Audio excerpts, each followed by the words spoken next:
ada di lereng-lereng gunung yang kemiringannya luar biasa. Pas hujan, nah, itu mau naik itu mobilnya terprosok itu. Biasa saja seperti itu ya. Kadang mikirnya setelah selesai, ya Allah gitu kan kalau sampai ke bawah seperti apa. Jadi itu sebenarnya kalau kita peras ya, kita peras menjadi satu itu ya tugasnya adalah menjaga hak suara rakyat. Sebenarnya cuma satu itu. Maka kalau sudah bicara itu ya itu intinya seperti core business ya kalau di satu perusahaan ini menjadi poin utama yang menjadi tugas kami. Maka kalau kita bicara masalah peran Bawaslu dalam menjaga suara ya semua kerja-kerja Bawaslu ini sebenarnya utamanya adalah untuk menjaga suara. Juga hak suara untuk memastikan semua tahapan itu berjalan dengan langsung, umum, bebas, rahasia, jujur dan adil. Dan kalau itu dilaksanakan dengan sebaik-baiknya maka suara rakyat itu terjaga. Seperti itu. Assalamualaikum warahmatullahi wabarakatuh, sahabat Bawaslu dimanapun berada. Kembali lagi bersama saya Widya dalam podcast Bawaslu Kabupaten Boyolali. Nah, sahabat Bawaslu, di sini saya tidak sendiri. Saya ditemani oleh Ketua Bawaslu Boyolali. Selamat pagi, Pak Dodo. Selamat pagi, Mbak Widya. Apa kabar? Bagaimana kabarnya hari ini? Baik. Oh, saya baik, Pak. Mungkin bisa disapa dulu, Pak, sahabat Bawaslunya, Pak. Baik, Assalamualaikum warahmatullahi wabarakatuh. Selamat pagi, sahabat Bawaslu Kabupaten Boyolali dimanapun berada. Semoga selalu dalam keadaan sehat dan alhamdulillah hari ini kita bisa bertemu kembali. Sehat, Pak ya? Alhamdulillah. Yang diinginkan cuma sehatnya aja, Pak ya. Baik, sahabat Bawaslu, sebelum kita mulai, kita akan membahas terkait menjaga suara rakyat. Tema yang kita angkat kali ini adalah menjaga suara rakyat. Nah, nanti di sini kita bisa bercerita, Pak ya, dengan bersama Pak Ketua Bawaslu Boyolali ini bercerita bagaimana pengawasan, suka duka pengawasan dalam pemilu dan pilkada kemarin, begitu, Pak ya. Nah, sahabat Bawaslu, tak lupa saya ingatkan kepada sahabat Bawaslu jangan lupa untuk memfollow media sosial Bawaslu Kabupaten Boyolali. Seperti itu ya, Pak ya. Nah, Pak, kemarin itu di podcast sebelumnya, Pak, kita membahas terkait partisipasi pemilih dalam pemilu dan pemilihan. Itu banyak sekali, Pak, yang kita bahas di sini. Nah, mungkin kita flashback sedikit, Pak ya, terkait masyarakat mungkin masih bertanya-tanya, Pak ya, terkait apa itu Bawaslu. Nah, dan bagaimana tugas wewenang dari Bawaslu itu sendiri, gitu, Pak, monggo. Baik. Jadi Mbak Widya tadi menyambung apa yang panjenengan sampaikan tadi bahwa mungkin mewakili masyarakat ya, utamanya masyarakat yang mungkin belum terlalu paham keberadaan Bawaslu. Perlu kami sampaikan bahwa Bawaslu itu singkatan dari Badan Pengawas Pemilihan Umum, biasa disebut Bawaslu, dan kedudukannya itu ada di tingkat pusat, ada Bawaslu Republik Indonesia, kemudian ada Bawaslu tingkat provinsi. Kalau di Jawa Tengah tentu berkedudukan di Semarang, kemudian ada Bawaslu Kabupaten Kota, itu ada di seluruh wilayah Republik Indonesia. Dan tugas kewenangan Bawaslu secara umum dulu saya sampaikan bahwa Badan Pengawas Pemilu ini merupakan amanah perundang-undangan, utamanya undang-undang tentang pemilu, sebagai satu lembaga yang mempunyai satu fungsi untuk mengawasi seluruh proses tahapan baik pemilu maupun pemilihan atau pilkada yang diselenggarakan oleh kawan-kawan KPU. Jadi sesuai dengan peraturan perundang-undangan, penyelenggara pemilu itu ada 3. Yang pertama ada KPU sebagai penyelenggara teknis pelaksanaan tahapan. Kemudian yang kedua ada Bawaslu sebagai lembaga yang bertugas untuk mengawasi seluruh proses tahapannya. Kemudian yang ketiga ada DKPP atau Dewan Kehormatan Penyelenggara Pemilu yang mempunyai satu tugas dan kewenangan untuk memeriksa dan memutus aduan dari masyarakat terkait dengan dugaan pelanggaran kode etik yang dilakukan oleh para penyelenggara pemilu. Seperti itu, Mbak Widya. Oh, begitu. Jadi banyak sekali, Pak ya, untuk tugas dan wewenang dari Bawaslu itu sendiri ya, Pak. Jadi kalau kita membahas tugas dan wewenang itu tak ada habisnya, begitu ya, Pak ya. Banget. Jadi dalam Bawaslu kita membahas Bawaslu Kabupaten nih, Pak ya, karena di lembaga kita sendiri. Di Bawaslu Kabupaten itu kan ada terdiri dari ketua serta anggota. Nah, kita membahas yang ketua dulu, Pak. Nah, jadi banyak yang bertanya-tanya, ketua Bawaslu tuh sebenarnya tugasnya apa sih, begitu, Pak? Monggo silakan. Iya. Jadi kalau kita secara spesifik tugas-tugas ketua Bawaslu, kalau yang melekat di peraturan perundang-undangan tentu tugas Bawaslu itu kan secara umum sudah diatur ya.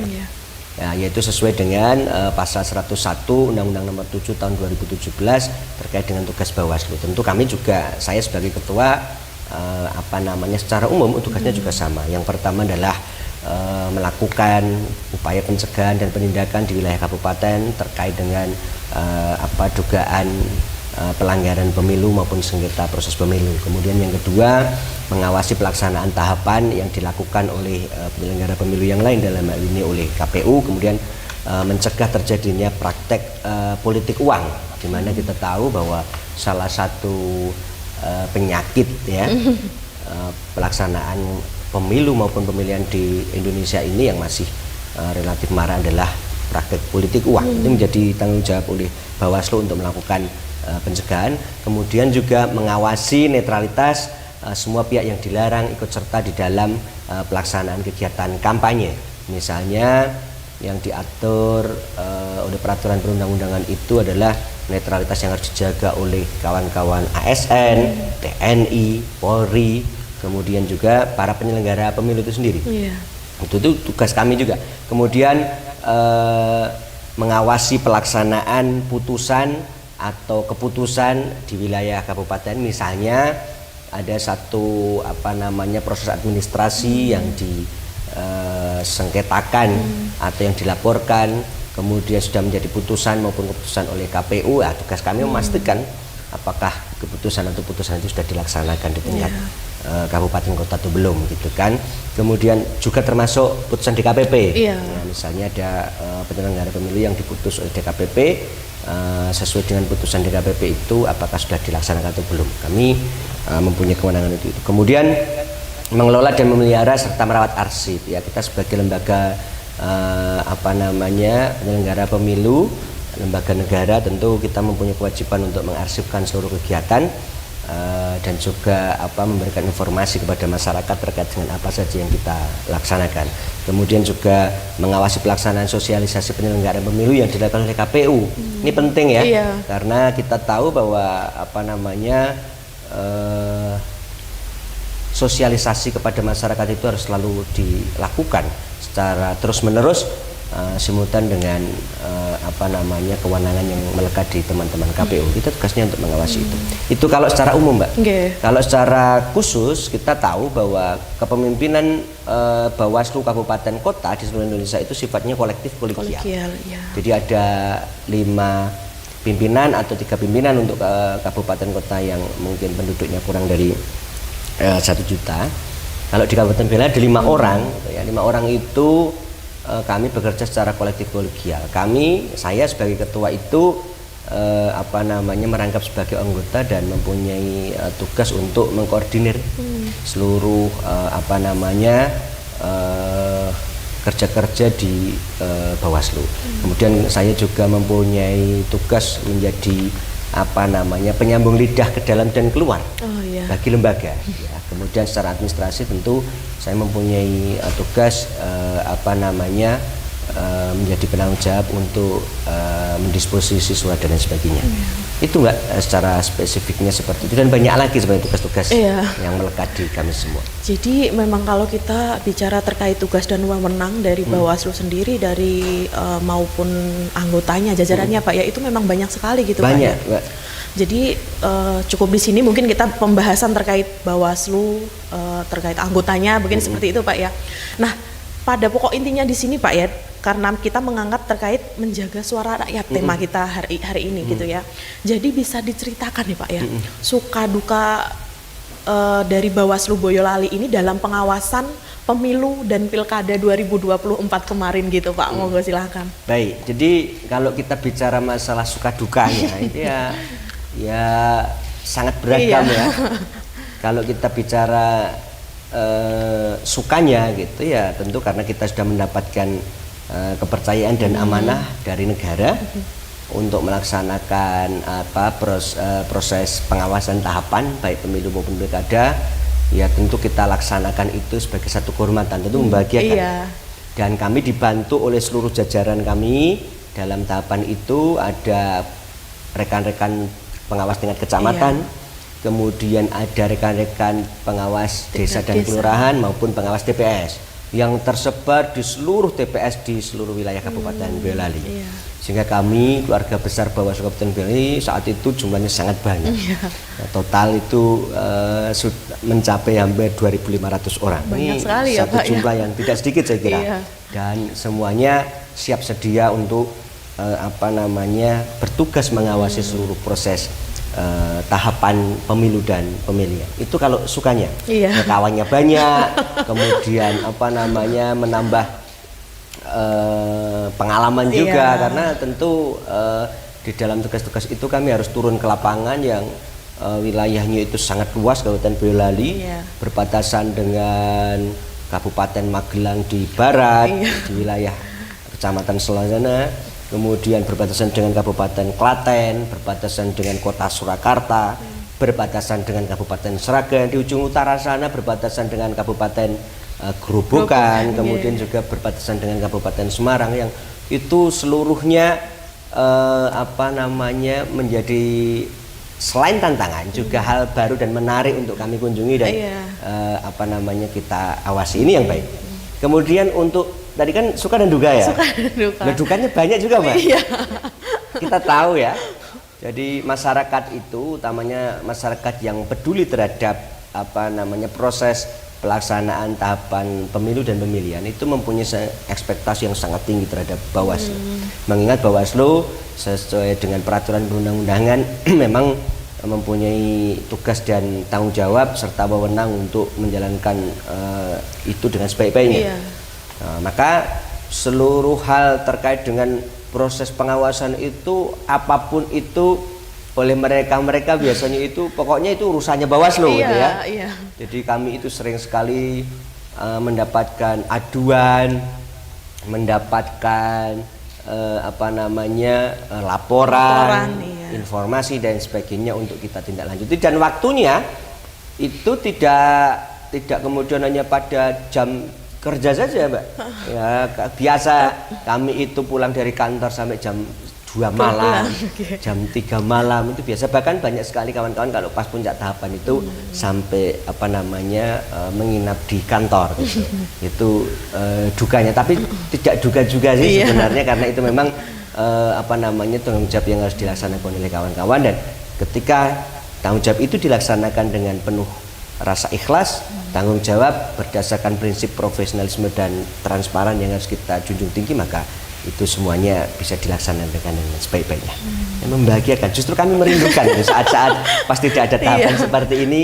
Kadang rindu, aduh kalau dulu jam segini itu sudah nggak sempat sarapan kadang-kadang, karena banyak sekali kegiatan yang harus kita lakukan, utamanya misalnya penanganan pelanggaran yang waktunya itu sangat dibatasi, Mbak.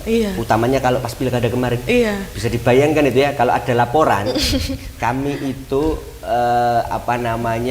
menyelesaikan laporannya itu hanya kurun waktu 3 hari plus 2. Singkat sekali ya, Pak. Sangat singkat gitu ya, sehingga harus mengkaji, kemudian harus melakukan pemeriksaan, kadang harus mendapatkan satu pencerahan dari ahli hukum, khususnya kalau dugaannya pidana gitu, dan waktunya cuma 5 hari. Luar biasa, Mbak.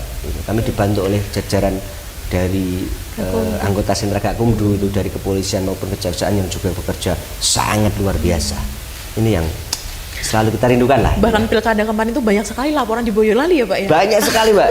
Banyak sekali laporannya, walaupun kita tahu kadangkala informasi itu juga sifatnya ada yang valid, ada yang nggak valid. Tugas kita kan untuk melengkapi itu gitu ya, dan kemudian kita proses sesuai dengan peraturan perundang-undangan. Oh gitu, jadi suka dukanya banyak sekali, Pak ya. Pak, tadi sudah dijelaskan, Pak ya, terkait suka duka dalam pengawasan pemilu maupun pilkada. Mungkin ada hambatan tersendiri, Pak, dalam menjalankan tugas pengawasan di pemilu pilkada tersebut. Monggo, Pak. Oke, Mbak Widya. Jadi ya kalau kita bicara hambatannya, tentu setiap lembaga ada ya dalam melaksanakan tugas dan tanggung jawabnya. Tentu di Bawaslu sendiri juga ada lah ya, bahwa hambatan itu ada yang sifatnya dari eksternal juga dari internal. Kita berangkat dari yang internal dulu. Hambatannya kadangkala hal-hal yang memang situasi atau kondisi di mana memang kita diharuskan hadir di dalam 2 ruang atau 2 tempat yang pada saat yang sama, misalnya pas harus melakukan satu pengawasan, tapi pada saat yang sama kita baru melaksanakan kewajiban kita mengikuti kegiatan misalnya pembekalan di tingkat pusat atau di provinsi. Itu ya tentu itu menjadi ada hambatan gitu ya. Yang kedua hambatannya kalau di internal kita mungkin kesiapan kawan-kawan di jajaran pengawas yang tentu kemampuannya kan tidak seragam, ya passionnya juga tidak sama gitu ya, sehingga kadangkala hal-hal yang sifatnya elementer gitu aja ada keterlambatan, misalnya laporan hasil pengawasan atau form A yang mestinya sudah dikirim ke kami belum sampai dan sebagainya. Tapi kami bisa pastikan di akhir satu periode itu kami bisa pastikan itu untuk hambatan internal sebagai contoh sih ya. Atau kalau yang sifatnya melibatkan pihak lain ya hambatan misalnya keterlambatan pencairan dana operasional misalnya. Karena itu kan menjadi kewenangan lembaga lain yang kita kadang-kala mau tidak mau harus juga terimbas oleh itu gitu. Tapi ya kita semuanya bisa kita bisa antisipasi. Kemudian kalau hambatan yang sifatnya eksternal ya banyak ya. Utamanya itu kan sering sekali saya menganalogikan yang namanya proses tahapan utamanya di dalam kegiatan pemilu maupun pilkada itu kan kayak satu kompetisi Mbak, kayak pertandingan sepak bola ya. Kita sebagai pengawas itu kan tentu berhadapan dengan para pihak-pihak yang kita awasi yang bisa saja di dalam mindsetnya itu memang niatnya melanggar, kayak sepak bola itu loh. Ya, orang sepak bola itu kan ada kan yang memang niatnya diving gitu ya, biar nanti mendapatkan kemenangan dan sebagainya. Ya hal itu di lapangan pasti ada. Jatahnya belum kampanye sudah kampanye. Ada yang kampanye tidak boleh melibatkan si A si B itu ya. Ternyata ada yang datang dan sebagainya. Itu ya hambatan-hambatan kerja atau tantangan yang kita hadapi gitu. Tapi karena kita sekali lagi memang concern terhadap tanggung jawab kita ya semuanya itu kita bisa atasi lah. Kita bisa jalan dengan kewajiban kita dengan sebaik-baiknya. Jadi banyak sekali Pak ya kalau kita membicarakan. Belum lagi ditambah ini Mbak, mohon maaf saya tambah hambatan yang sifatnya itu kondisi geografis wilayah. Oh iya, karena luas Pak ya, sangat luas. Iya ngeri ya kalau kita bicara. Saya itu pernah sama kawan-kawan mengawasi satu momen kampanye itu di wilayah Kecamatan Selo, kampung halaman saya itu sebenarnya. Tapi yang sudah berbatasan dengan Kabupaten Magelang sana yang ada di lereng-lereng gunung yang kemiringannya luar biasa. Pas hujan, nah, itu mau naik itu mobilnya terprosok itu. Biasa saja seperti itu ya. Kadang mikirnya setelah selesai, ya Allah gitu kan kalau sampai ke bawah seperti apa gitu. Jadi tapi karena memang passion kita ke sana ya kita jalankan dengan baik gitu. Karena sudah tugas kita di situ gitu Pak ya. Betul gitu. Belum lagi yang mohon maaf sekarang kan media sosial ya. Marak sekali ada yang sifatnya bulian. Bahkan mungkin mengarah ke ancaman dan sebagainya. Ya sudahlah itu biasa dinamika yang harus kita hadapi di lapangan, tapi dengan kedewasaan, dengan profesionalisme yang selalu kami utamakan untuk kita junjung bersama ya alhamdulillah bisa kita selesaikan dengan sebaik-baiknya. Jadi banyak sekali kalau kita membahas suka duka hambatan ya Pak dalam pengawasan pemilu dan pilkada kemarin gitu ya Pak. Biar juga tidak ada ada kesan bahwa Bawaslu tidak ngapa-ngapain. Kami luar biasa ya kerjanya ya. Dan masyarakat kan juga perlu tahu bahwa kami juga bekerja dengan sepenuh hati. Nah, iya, ini terkait menentukan hak suara kita Pak dalam pemilu dan pilkada kemarin. Jadi posisi kita di sini adalah Bawaslu. Nah, peran Bawaslu dalam menjaga suara rakyat itu seperti apa Pak? Baik, jadi kalau kita bicara masalah tugas Bawaslu itu yang diterjemahkan di undang-undang itu yang banyak sekali itu tugas, tanggung jawab, wewenang. Itu sebenarnya kalau kita peras menjadi satu itu ya tugasnya adalah menjaga hak suara rakyat. Sebenarnya cuma satu itu. Maka kalau sudah bicara itu ya itu intinya seperti core business ya kalau di satu perusahaan ini menjadi poin utama yang menjadi tugas kami. Maka kalau kita bicara masalah peran Bawaslu dalam menjaga suara ya semua kerja-kerja Bawaslu ini sebenarnya utamanya adalah untuk menjaga suara. Hak suara itu baik dari sisi penyalurannya, baik dari sisi prosesnya baik dari sisi tata caranya, termasuk yang terakhir adalah kemurniannya. Nah ini tugas Bawaslu itu salah satunya adalah menjaga kemurnian hak suara warga negara ini untuk dijaga, sehingga kalau murni itu hasilnya juga baik gitu ya. Yang mestinya suara A ya tetap menjadi suaranya A, itu tugas kami. Kemudian yang untuk suara B menjadi suaranya B, tugas kami untuk menjaga itu. Artinya Bawaslu melakukan pencegahan, melakukan upaya penindakan juga untuk memastikan semua tahapan itu berjalan dengan langsung, umum, bebas, rahasia, jujur, dan adil. Dan kalau itu dilaksanakan dengan sebaik-baiknya, maka suara rakyat itu terjaga. Seperti itu, Mbak Uci. Jadi sangat besar Pak ya, dari peran Bawaslu itu sangat besar karena memastikan untuk tugas dan wewenangnya yang salah satunya itu memastikan bahwa pemilu dan pilkada itu berjalan sesuai luber jurdil, seperti itu ya Pak ya. Nah kita bahas sedikit Pak ya terkait kinerja dalam Bawaslu Boyolali ini sendiri. Pasti masyarakat tuh banyak bertanya-tanya Pak, sekarang tidak ada tahapan pemilu dan pilkada. Nah, Bawaslu itu ngapain gitu kan, pasti kan banyak sekali pertanyaan seperti itu Pak ya. Pertanyaan Mbak Widya ini saya yakin mewakili banyak orang. Iya, bahkan beberapa kali ya, saya sebagai ketua Bawaslu Boyolali itu ketemu orang, pertanyaannya sama persis. Iya. Ya, maka saya jawab bahwa tugas Bawaslu itu bukan hanya ketika ada tahapan. Tugas Bawaslu itu kan sebagai lembaga yang sifatnya sudah permanen sampai kabupaten kota itu banyak, bukan hanya waktu pas ada tahapan-tahapan saja. Yang pertama misalnya melakukan evaluasi dan juga upaya peningkatan hasil pengawasan untuk kegiatan pelaksanaan pesta demokrasi yang lalu. Ini kan penting. Sehingga kita tahu sebenarnya kemarin itu kelebihannya apa, kekurangannya apa, oleh siapa gitu kan. Kemudian dijadikan satu catatan dan dielaborasi, dijadikan satu momentum perbaikan. Itu tugas yang secara terus menerus itu. Wujudnya macam-macam Mbak. Ada kita melakukan kegiatannya podcast seperti ini, kemudian kita melakukan diskusi, kemudian kita melakukan penyusunan laporan, kemudian kita melakukan kegiatan penyusunan buku, membuat satu video tutorial dan lain sebagainya. Yang itu semua harapannya menjadi satu bahan perbaikan ke depan seperti apa. Itu yang pertama. Kemudian yang kedua, kami bersama dengan penyelenggara teknis pemilu yaitu KPU itu mempunyai kewajiban juga untuk melakukan sosialisasi. Tentu ranahnya beda ya.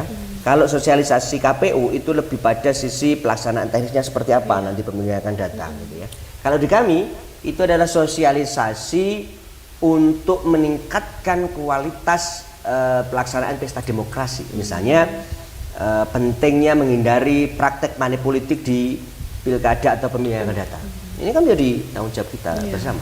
Kemudian membentuk desa anti money politik, membentuk desa pengawasan gitu. Artinya kegiatan-kegiatan sifatnya ajakan kepada masyarakat, mensosialisasikan informasi kepada masyarakat agar masyarakat itu mempunyai satu kepedulian ya, agar masyarakat itu tergerak untuk ikut mengawasi proses pemilu maupun pemilihan yang akan datang, sehingga tercipta satu proses yang tadi langsung, umum, bebas, rahasia, jujur, dan adil. Kemudian selanjutnya kami juga melakukan kegiatan-kegiatan penyusunan laporan keuangan. Kami kan ini lembaga yang juga didanai dari uang rakyat. Kami harus bertanggungjawabkan itu kepada rakyat, kepada negara juga ya. Kami buat laporannya tentu di bagian keuangan itu ya, bukan tugas-tugas kami gitu ya. Tapi tentu itu kita semuanya bersinergi, bekerja sama untuk membuat satu laporan terperinci, melakukan upaya transparansi dan akuntabel agar semua bisa berjalan dengan baik.